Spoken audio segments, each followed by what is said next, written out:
right, today, The Wizard of Oz, Chapter 20, The Dainty China Country. All right, while the woodman was making a ladder from wood which he found in the forest, Dorothy lay down and slept, for she was tired by the long walk. The lion also curled himself up to sleep, and Toto lay down beside him. The scarecrow watched the woodman while he worked and said to him, "I cannot think why this wall is here, nor what it is made of." "Rest your brain and don't worry about the wall," replied the woodman. "When we have climbed over it, we shall know what is on the other side." After a time, the ladder was finished. It looked clumsy, but the Tin Woodman was sure it was strong and would answer their purpose. The scarecrow waked Dorothy and the lion and Toto and told them that the ladder was ready. The scarecrow climbed up the ladder first, but he was so awkward that Dorothy had to follow close behind and keep him from falling off. When he got his head over the top of the wall, the scarecrow said, "Oh my!" "Go on!" exclaimed Dorothy. So the scarecrow climbed further up and sat down on the top of the wall, and Dorothy put her head over and cried, "Oh my!" just as the scarecrow had done. Then Toto came up and immediately began to bark, but Dorothy made him be still. The lion climbed the ladder next, and the Tin Woodman came last. But both of them cried, "Oh my!" as soon as they looked over the wall.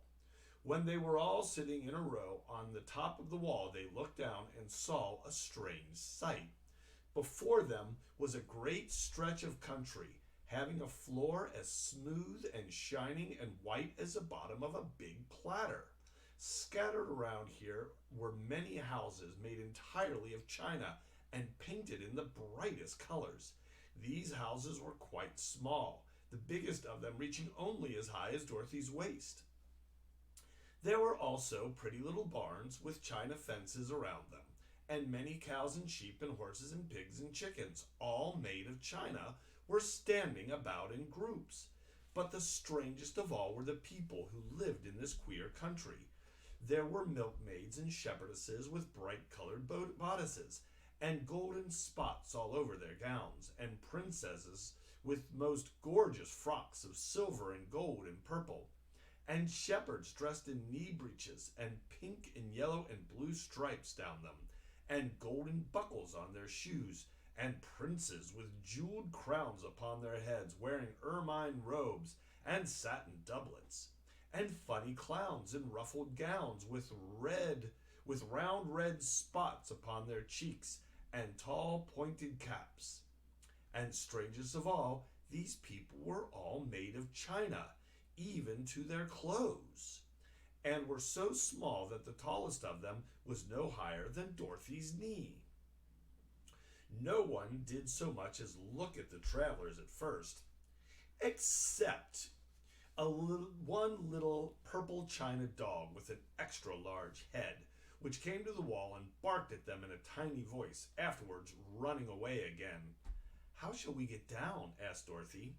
They found the ladder so heavy they could not pull it up. So the scarecrow fell off the wall, and the others jumped down upon him so that the hard floor would not hurt their feet. Of course, they took pains not to light on his head and get the pins in their feet. When all were safely down, they picked up the scarecrow, whose body was quite flattened out, and patted his straw into shape again. "We must cross this strange place in order to get to the other side," said Dorothy, "for it would be unwise for us to go any other way except due south." They began walking through the country of the China people, and the first thing they came to was a China milkmaid milking a China cow. As they drew near, the cow suddenly gave a kick and kicked over the stool, the pail, and even the milkmaid herself, all falling on the china ground with a great clatter. Dorothy was shocked to see that the cow had broken her leg short off, and that the pail was lying in several small pieces, while the poor milkmaid had a nick in her left elbow. "There!" cried the milkmaid angrily. "See what you have done! My cow has broken her leg, and I must take her to the mender's shop to have it glued on again. What do you mean by coming here and frightening my cow?" "I am very sorry," returned Dorothy. "Please forgive us." But the pretty milkmaid was much too vexed to make any answer.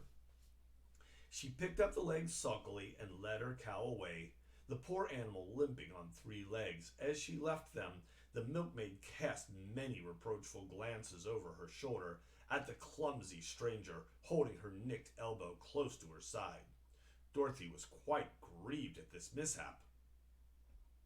"We must be very careful here," said the kind-hearted woodman, "or we may hurt these pretty little people so they will never get over it." A little farther on, Dorothy met a most beautifully dressed young princess, who stopped short as she saw the stranger and started to run away.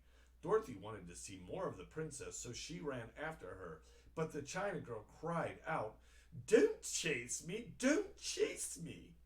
She had such a frightened little voice that Dorothy stopped and said, "Why not?"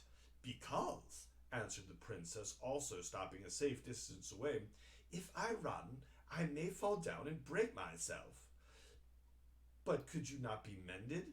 asked the girl. "Oh, yes, but one is never so pretty after being mended, you know," replied the princess. "I suppose not," said Dorothy.